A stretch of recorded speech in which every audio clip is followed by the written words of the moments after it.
Good morning everyone, welcome back to my channel fusion of love থেকে আমি রায়া। আশা করি তোমরা সবাই ভালো আছো, আমি অনেক ভালো আছি। আর আজকে মহা চতুর্থী, তো সবাইকে তার জন্য অনেক অনেক ভালোবাসা, অনেক অনেক শুভেচ্ছা। সবার পুজো ভালো কাটুক, সবাই পুজো ভালো কাটাও, আর মা যেন সবার মনের ইচ্ছা পূরণ করে, এটাই মায়ের কাছে সবার কাছে সবার জন্য প্রার্থনা। আর সকাল সকাল এক গ্লাস জল আমার ফ্রেশ হয়ে গেছে, এখন অলমোস্ট বাজে 10:30। তবে কালকে বাবার রাত্রেবেলা ঠাকুর দেখতে গেছিল, আমি আর যাইনি কারণ আমার মন খারাপ ছিল। কালকে দুপুরবেলা মানে সন্ধ্যাবেলা তোমরা তো দেখেইছো, আমি হাতিবাগান গেছিলাম জিনিসপত্র আনতে, মানে গোপু ড্রেস ট্রেস আনতে গেছিলাম। কিন্তু কালকে বিকেলবেলা আমি আর মা মিলে গেছিলাম গোপুর ড্রেসগুলো দিয়ে আসতে। তখন তোমরা হয়তো দেখবে একটা ইয়েলো কালারের ওয়ালেট ইউজ করতাম, ওই ওয়ালেটটা আমাদের হাত থেকে ছুটে গেছে। তো এত বৃষ্টির ব্যাপার ছিল, ছাতা ব্যাগ ওয়ালেটটা ঢোকানো হয়নি, ব্যাস গেছে। তো ওই ওয়ালেটটা এখন হেসে বলছি ঠিকই, কিন্তু ওই ওয়ালেটের মধ্যে আমার 3টে এটিএম কার্ড, 2টো মেট্রো কার্ড, আর হচ্ছে আমার ভোটার প্যান আইডি আর আধার সব কিছুই ছিল। ইভেন দ্যাট ওই 300-400 টাকা মতো ছিল, বেশি টাকা ছিল না। এবার সব গেল সেদিনই, কালকে রাতেই আমি এটিএমগুলো লক করিয়ে দিয়েছি। কিন্তু প্রবলেমটা হচ্ছে আমার আইডি প্রুফটা নিয়ে একটু সত্যি খুব প্রবলেম, জানি না কি করবো এখন। হয়তো এফআইআর করতে হবে, অনেককে জিজ্ঞেস করলাম, হলো এফআইআর করলে যে ওখান থেকে যে জিডির ব্যাপারটা থাকবে, যে কোড ওরা একটা কোড দিয়ে দেয়, সেখান থেকে তৈরি করা যাবে, কিন্তু একটু দৌড়াদৌড়ি করতে হবে। যাই হোক, আর এখন আছে কি করা যাবে। তোমাদের একটা জিনিস দেখায়, কালকে যখন গেছিলাম আমি শুট পারপাস না ডিমোর থেকে 2টো শাড়ি নিয়ে এসেছিলাম। তো ডিমো থেকে জানোই তো, সেই ডিমোর থেকে শাড়ি আনতে গিয়ে শাড়িটার গ্রিন কালারের দরকার ছিল। এই গ্রিন কালারের সেটা নিয়েছিলাম, সুন্দর না প্রিন্টটা। আমি অনেক দিন থেকে গ্রিন কালারের একটা পিস খুঁজছিলাম এই কালারের, কিন্তু এটা পাচ্ছিলাম না। তো দেখলাম এখন পেয়ে গেছি, তো ভালো হয়েছে যে এই একটা কাজ হয়ে গেল, এটা নিয়ে আসবে, এবার বানাতে দেবো। এবার এটা ভেবেছি এবার ডিমোদের ওখানে বানাতে দেবো, কারণ ডিমোদের ওখানে এই রিসেন্টলি ডিমো বানাতে দিয়েছিল, ওরা খুব সুন্দর ব্লাউজ বানায়। তাই আমি ভাবলাম ঠিক আছে চলো, রুডির আরেকটা শাড়ি এখনো বানানো হয়নি ব্লাউজ, আর এইটা আরো 2টো আছে, সেও তোমাদেরকে দেখানো হয়নি, দেখাবো। তো সব একসাথে দিয়ে আসবো গিয়ে। তো চলো আমি আগে বেডটা গোছাই, বুঝলে তো। চলো, আজকে মানডে, এমনি সময় তো বাবার খাওয়া দাওয়া হয়ে যায়, বাট আজকে মানে এই টাইমটাতে মা খাওয়া দাওয়া দিয়ে দেয়, 10টা 10, 15, 20 এরকম, এতক্ষণে খাওয়া দাওয়া কমপ্লিট হয়ে যায়। কিন্তু আজকে হয়নি, কারণ বাবা কালকে তো বললামই রাত্রেবেলা গেছিল, তো তার জন্য বাবা ঘুম থেকে উঠে যায় লেট করে আমার মতন। তো খাওয়া দাওয়া আর মা কি করে দেবে, তো তাই জন্য ভার পড়ে যায় আমার ওপর, কারণ মা চলে গেছে পুজো দিতে। আর আজকে মাকে করেছে, আমার পুজোটাও দিয়ে দিয়েছে, যেহেতু নাকি বলছে টাটকা টাটকা ফুল ছিল, তা আমি পুজো দিয়ে দিয়েছি। আমি ভালোই হয়েছে, চলো আখেরের লাভই হয়েছে। তো বাবা আজকে এখন রুটি করতে হতো, আটা মাখো রুটি করো, অত আমি পারলাম না, তাই আমি শর্টকাট ম্যাগি বানিয়ে দিই। তো মা এই ম্যাগিটা পাহাড়ি স্টাইলে বানায় খুব ভালোভাবে, তো সেটাই বানাবো ভাবছি। দেখা যাক। এখন এই ফ্রিজ থেকে এই ক্যারেট নামিয়েছি, আর নামিয়েছি হচ্ছে ক্যাপসিকাম, তো এগুলো কাট করবো, দেন তারপরে ম্যাগি বানাবো। তোমরা দেখতে থাকো।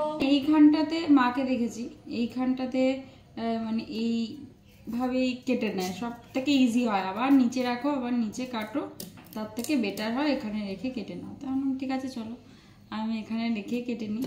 আর এখন মার মতন আমারও কাটতে কাটতে অভ্যাস হয়ে গেছে, এখন আর আমার নিচে রেখে কাটতে ভালো লাগে না।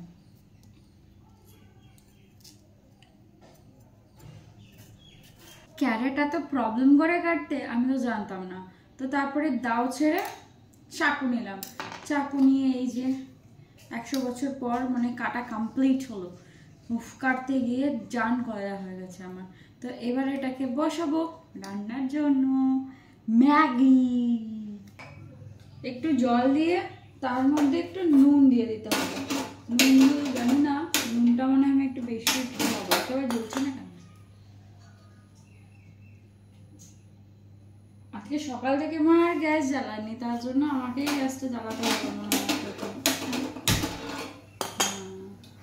একটু নুন দিয়ে এই যে এই জিনিসগুলো কেটেছি এগুলোর ভেতরে দিয়ে দেবো, এটাকে নাকি সিদ্ধ হতে হবে, এটা সিদ্ধ হওয়ার পর নাকি ম্যাগি দিতে হবে। নো, এইভাবে আমি কখনো করিনি। তো এটা সিদ্ধ হতে থাক, তারপরে এসে এর মধ্যে ম্যাগি দেবো। চলো ততক্ষণে গিয়ে বেডটা গুছিয়ে আসি। চলো, বেড গোছানো মোটামুটি কমপ্লিট হয়ে গেছে। কারণ এখন তো আমি ভয়ের কারণে মার সাথে ঘুমাই, মা আমার সাথে ঘুমায়। কারণ দিল্লি থেকে আসার পর থেকে জানি না আমার কি ভয় লাগা শুরু হয়েছে, তারপর থেকে মা আমার সাথে ঘুমায়। তো চলো দুজনের বেড, এমনিও তো এই জিনিসগুলো ছিলই আমার সাথে, থাকতোই, শুধু এখন একটা বেডশিট অ্যাড হয়েছে, তাছাড়া সমস্ত কিছু সেমই রয়েছে, কিছুই আলাদা কিছুই হয়নি। কোলবালিশটার ওপর আমি চেপে চেপে চেপে চেপে কোলবালিশটাকে আলাদা সময় চাপটাই করে রেখে দিই, নর্মাল ভাবে থাকতে দিই না। এই আমার চাপে চাপে এই মোটা কোলবালিশটা পাতলা হয়ে গেছে জানো। এটা আমার ঠাম্মা বেঁচে থাকতে শিমুল তুলো দিয়ে বানানো হয়েছিল। শিমুল তুলো জিনিস রোদে দিলে বা কিছু দিলে নরম হয়, বাট এই কোলবালিশটা অনেক মোটা ছিল। এখন দেখতে এই কোলবালিশটা যতদিন যাচ্ছে পাতলা হয়ে যাচ্ছে, তার কারণ এটা চেপে চেপে এই মাঝখানের যে তুলোগুলো সেগুলোকে আমি অলরেডি চাপিয়ে দিয়েছি। এটা আমি সারাক্ষণ এই কোলবালিশের উপরেই আমার যত অ্যাটাক, এগুলো কিন্তু না, এটা হচ্ছে আমার পাঞ্চিং ব্যাগ বলতে পারো এক প্রকার। টেট গুছিয়ে আবার চলে আসলাম রান্নাঘরে, কারণ ম্যাগিগুলো তো দিতে হবে, এদিকে সবজিগুলো সমস্ত কিন্তু সিদ্ধ হয়ে গেছে আমার খুব ভালো করে। আমার রেসিপি রেডি, মাই স্পেশাল পাহাড়ি স্টাইলের ম্যাগি। দেখতে কিন্তু বেশ ভালোই লাগছে, খেতেও ভালো হবে, যদিও আজকে নিরামিষ, তাই জন্য আজকে ওপরে ডিমের ভুজিয়াটা দেওয়া হয়নি। বাট আমাদের বাড়ি শেষ হয়ে গেছে, আর বাবা না সোমবার একদম বাজারে যেতে চায় না, মানে বলে বলে বাবাকে বাজারে নিয়ে যাওয়া যায় না। বাবা একটু ঝোলা ঝোলা খেতে পছন্দ করে। কেমন হয়েছে দেখতে একটু জানিয়ে তো, খেতে ভালো হয়েছে। রেডি টেডি হয়ে মাঝখানে তোমাদেরকে দেখাতে পারিনি কিছু, এই রেডি হয়ে এই জিডি করতে গেছিলাম। তো পুলিশ স্টেশন আমাদের এখন মোটামুটি আমাদের এরিয়ার মধ্যেই আছে, অনেকটা দূর যেতে হয় না।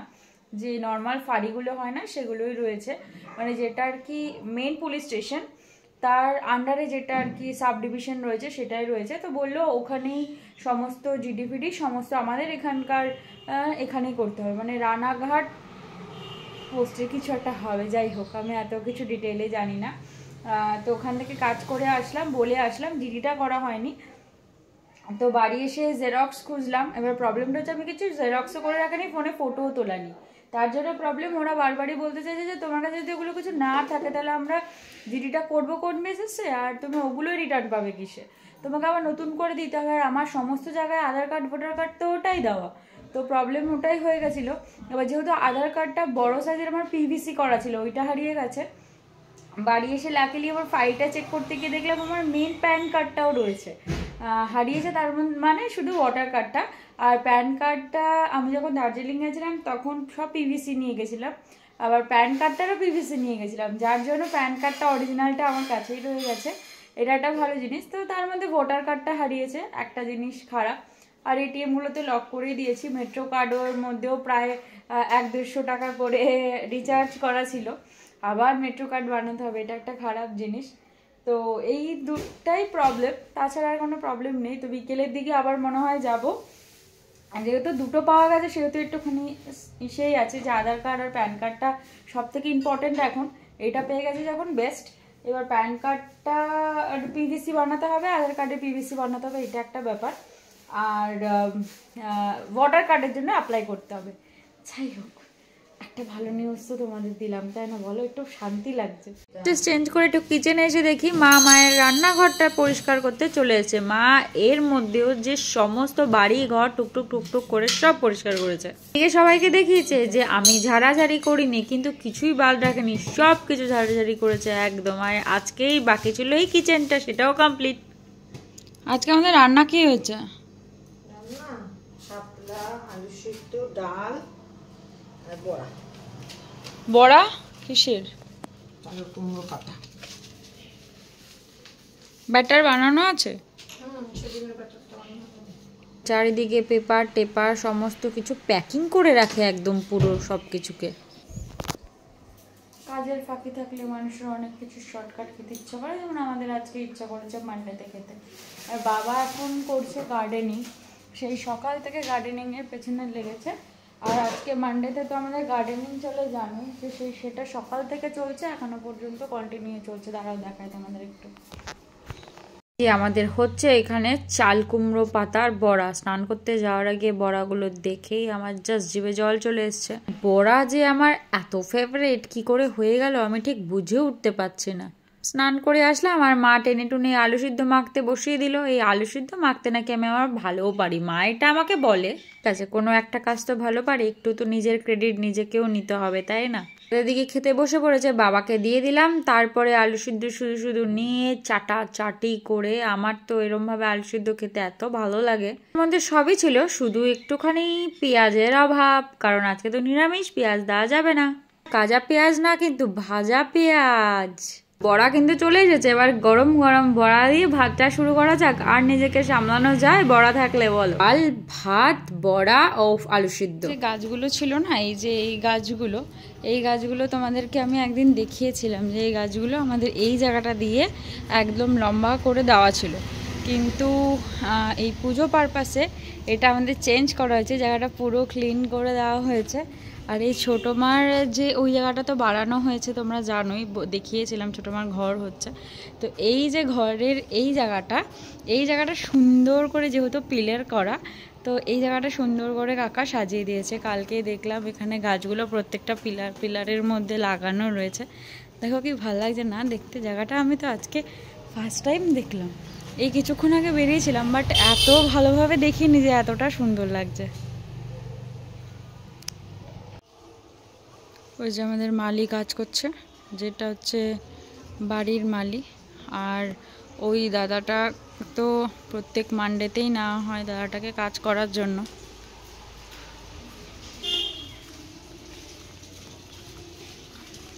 পুরো গার্ডেনটা আজকে ক্লিন হচ্ছে এখানে। এগুলো কি বসালে নতুন করে? কাটছাট করা হলো এগুলোকে আজকে। এই যে কোদাল দিয়ে সব কিছু দিয়ে বসে রয়েছে দাদা, পুরো সাইডটা ক্লিন করে দিচ্ছে। আমাদের ট্রেডমিলটা দেখিয়েছিলাম, এখানে হাঁটাও হয় না, এত সুন্দর জায়গা থাকতেও সেখানে না করা হয় ভিডিও, না করা হয় কিছুই করা হয় না। অ্যাকচুয়ালি এত গরম লাগে না, তাই জন্যই কিছু করা হয় না। আর এই গাছগুলো মেবি আজকে বসিয়েছে। দেখো একটা জিনিস দেখাই, আমাদের তো বলেছিলাম না পেঁপে গাছ পড়ে গেছিল, তারপরে ওই দেখো কত পেঁপে। এই পেঁপেগুলো কোথা থেকে পড়লো? কেটে দিয়েছিল?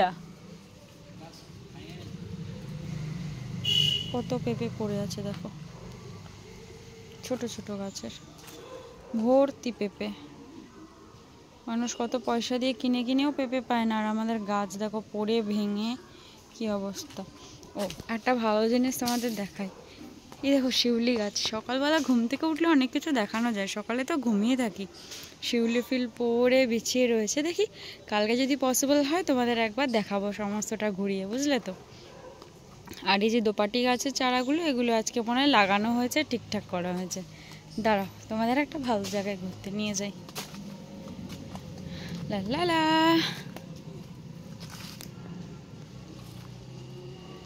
এই জায়গাটায় তোমাদের কখনোই আমি নিয়ে আসতে পারিনি, কারণ আমাদের এই যে গেটটা সবসময়ের জন্য লক থাকে।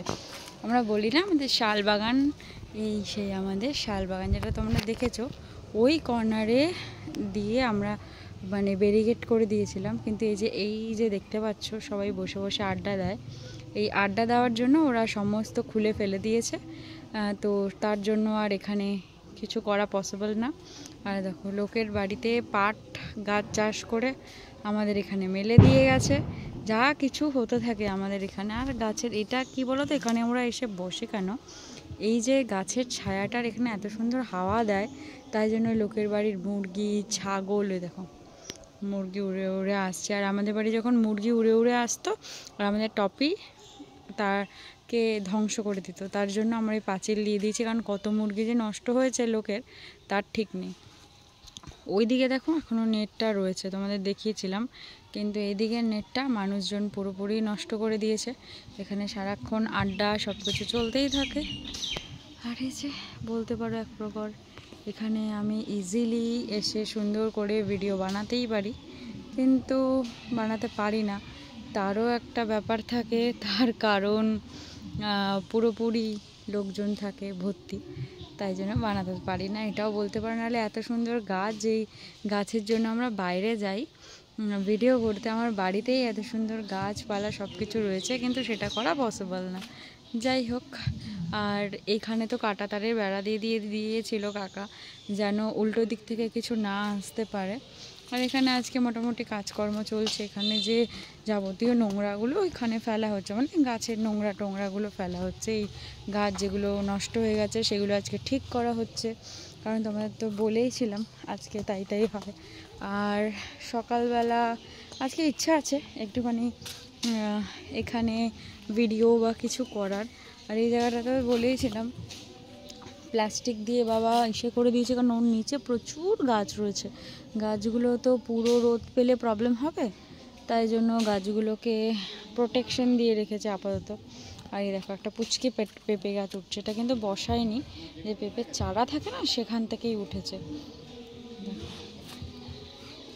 এই গাছগুলো মোটামুটি মরে যাওয়ার মতন অবস্থা হয়ে রয়েছে, এগুলোকে আজকে কাটছাট করবে। যে এক্সট্রা যে পাতাগুলো রয়েছে, এই যে দেখতে পাচ্ছ বিকেলেও কাজ হবে, ওই এক্সট্রা যে পাতাগুলো সেগুলো এখন বের করে দেবে ছেটে, তাহলে গাছটা ঠিকঠাক থাকে। এই গাছের ব্যাপারটা আজকে হবে। আর অলরেডি মোটামুটি বাবার আজকে স্নান করতে করতে অনেক লেট, তো সকালবেলা কোনোদিনও হলে কালকে দেখে চেষ্টা করব সকালবেলা ঘুম থেকে উঠে তোমাদের শিউলি গাছে যে শিউলি ফুল পড়ে থাকে সেইটা দেখাবো, বুঝলে তো। যে ঝাড়াঝাড়ি করে তার প্রমাণ এই যে দেখো, আমাকে এই সব করিয়ে উঠিয়ে দিয়েছে ফ্যান মুছতে। অনেক দিন জানো তো যে আমার ইনস্টার জন্য শ্যুট করা হয় না, তো আজকে ভাবলাম ঠিক আছে একটু শ্যুট করি, কিন্তু মার তো এই ফ্যান মোছামুছির চক্করটা তো আগেই সামলাতে হবে। আগেই আমাকে উঠালো, দেখো এখনো পর্যন্ত কিন্তু আমি টেকআপও কিছু রিমুভ করিনি, কিন্তু আমাকে তুলে দিয়েছে এই ফ্যান পরিষ্কার করতে। এখন আরেকটা ঘরের ফ্যানও বাকি আছে, যে ফ্যানটা একটু চালিয়ে দেখে নিলাম ঠিকঠাক আছে কিনা। আর আমার ঘরের ফ্যান আর মার ঘরের ফ্যানটা আমি পরিষ্কার করে দেবো, তারপরে কিন্তু আবার অনেক কথাও শুনতে হবে, কাজও করাবে আবার কথাও শোনাবে, দুটো একই সাথে করবে। তো রাতে তার বেডটা এখনই ক্লিন করতে হবে, বেডশিট নতুন এখনই পাততে হবে। দেখো পুরনো একটা ছেঁড়া চাদর দিয়ে তাপ্তি লাগিয়ে রেখেছে আমার এই তোষকটার উপরে, ক্লিন করে দিয়ে এসেছি। এবার এই খাটেরটা ক্লিন করতে হবে, যে চেয়ার রাখা হলো, এখানে বালিশগুলো রাখা রয়েছে। এই ফ্যানটা ক্লিন করার পর এখানকার বেডশিটটা উঠে এই যে বেডশিটটা রাখা রয়েছে এই বেডশিটটা এখানে পাতা হবে। যেহেতু এটা নতুন বেডশিট আনলে সেটা সবসময় আমার ঘরে আগে পাতা হয়। আর এখানে আমি এখন উঠবো, উঠে এই যে এই ফ্যানটা ক্লিন করব, অলরেডি ক্লিন হয়েই আছে, শুধু একটু মুছে দিলেই হবে, এটাই। তুমি একবার রেডি করে দাও। ন্যাকড়াটা ধুয়ে এনে দিয়েছো? এর মধ্যে ফিনাইল ঢেলে দিয়েছে। এমনি নর্মালি যে ঝুল ঝাড়ার যে ঝাড়নিগুলো হয় না, ওগুলো দিয়ে এমনি নোংরাটা ক্লিন করাই আছে, শুধু জাস্ট একটু মুছে দিলেই ফ্যানের হাওয়াটা ভালো হয়। আর এই যে এটার মধ্যে ফিনাইল দিয়ে দিয়েছি। রাত্রেবেলা বেডশিট গোছানো হচ্ছে আমার, কারণ ফ্যানটা যেহেতু মোছা হলো দেখালামই, তো সেই জন্য বেডটা গোছানো হলো। আর যেহেতু ষষ্ঠী পড়ে যাবে তাই জন্য মা বেডটা গুছিয়ে রেখেছে। কালকে যেহেতু ষষ্ঠী পড়ে যাবে, তো ষষ্ঠীতে সব কিছুই নতুন নতুন লাগানো হয়। রুডির ঘরের বেডশিটটা তো আমি চেঞ্জ করেই এসেছি, ওর ঘরের বেডশিটটা পুরো আলাদাই লুক একটা। আর আমার বরাবরের জন্যই সাদা ভালো লাগে, কিন্তু সাদা ওর ঘরে তো পাতা যাবে না, এটা তো নর্মাল, ওর ঘরের যে অবস্থা তাতে সাদা পাতাটা একদমই ডিফিকাল্ট, যার জন্যই এই চাদরটা পাতা, মানে ওর ঘরে ওটা পাতা। আর মা সেদিন চাকদার থেকে এটা নিয়ে এসছে, ওই পড়ে যাচ্ছিলাম, কারণ এর আগে একদিন আনতে চেয়েছিলো, আমি বলছি এত চাদর তুমি কি করবো, আর এনো না, তো সেই পরে গিয়ে আরেকটা নিয়ে এসছে। দেখো 1:30, আমি আমার শ্যুট কমপ্লিট করে সেটা তো দেখলেই, সব মুখের ফেস টেসের সমস্ত কিছু তুলে এই যে মুখে এখন এটা মেখে বসে আছি। তোমরা কিন্তু ভয় পেয়ে যেও না এটা দেখে। প্রায় 1:30, এটা এখন একটু ড্রাই হবে, আমি তো জানোই। এটা স্ক্রাবারটা লাগিয়েছি, বুঝলে তো। চারকোল স্ক্রাবারটা আমার খুব ফেভারিট একটা স্ক্রাবার। চারকোল স্ক্রাবারটা যখন আমি দিল্লি থেকে এসেছিলাম, দীঘা থেকে এসেছিলাম, এটা আমাকে খুব হেল্প করেছিল। তো আমার কাছে দুটো স্ক্রাবার আছে, আমি অল্টারনেট করে করে লাগাই, আর হোম রেমেডিস তো রয়েছেই। তো এই মেখে মুখে বসে আছি, এখন ড্রাই হবে, তারপর হালকা স্ক্রাব করে, হালকা হাতে স্ক্রাব করে তুলে ফেলবো। তারপরে দেখা যাক, আস্তে আস্তে এইভাবেই তুলতে হবে। মুখে যা ট্যান পড়ে গেছে, মুখের স্কিনের কালারটা পুরো চেঞ্জ হয়ে গেছে আমার, আর সব থেকে একটা আমার বাজে জিনিস কি জানো তো, যখন পুজো আসে না, প্রত্যেকবার দুর্গাপুজো আসলে আমার বাবার ওই প্রবলেমটা আছে, আমার এই প্রবলেমটা আছে। পুজো আসলে আমার পুরো আগে গা হাত পায়ে হয়ে যেত, গায়ে হাতে হয়ে যেত, ওই ছুলি হয় না, ছুলি সাথে সাথে ছিটছিট পড়ে যায়। এটা পুজো আসলে হয়, আবার দশমীর পর থেকে চলে যায়। এবার প্রবলেমটা হয় কি, স্লিভলেস পরলে হাতে দেখা যায়, গলার এখান থেকে হয়ে যায়। আর এই 2 বছর ধরে দেখছি মুখে হচ্ছে, মুখে পুরো এইখানটা বড় করে একটা স্পট পড়ে যাচ্ছে, এই গালে এই গালে। এবার এটা পুজো আসলে পুরো রিমুভ হয়ে যাবে, কিন্তু এখন এটা বেশি ভালো করে বোঝা যাচ্ছে, যেহেতু পুরো কমপ্লেক্সনটা আমার চেঞ্জ হয়ে গেছে। তো এই জন্য মানে এত বাজে পরিমাণ রোদে ঘুরে ট্যান পড়েছে, যার জন্য এই জায়গাটা সাদা হয়ে গেছে আর এই জায়গাটা এখনই মানে কালো হয়ে রয়েছে। এই জন্য আরও বাজে রকমভাবে বোঝা যাচ্ছে। আগেরবার অতটা বোঝা যায়নি, আগেরবার আমি জানতাম, মা বলছে অতটা বোঝা যায়নি, এবছর একটু বেশি বোঝা যাচ্ছে। যাই হোক, কিছু করার নেই, প্রকৃতির নিয়ম। মা হয়তো চান দিয়েছেন, আর মাই এটা রিমুভ করে দেবে, তো এটা শোকানোর জন্য অপেক্ষা করি।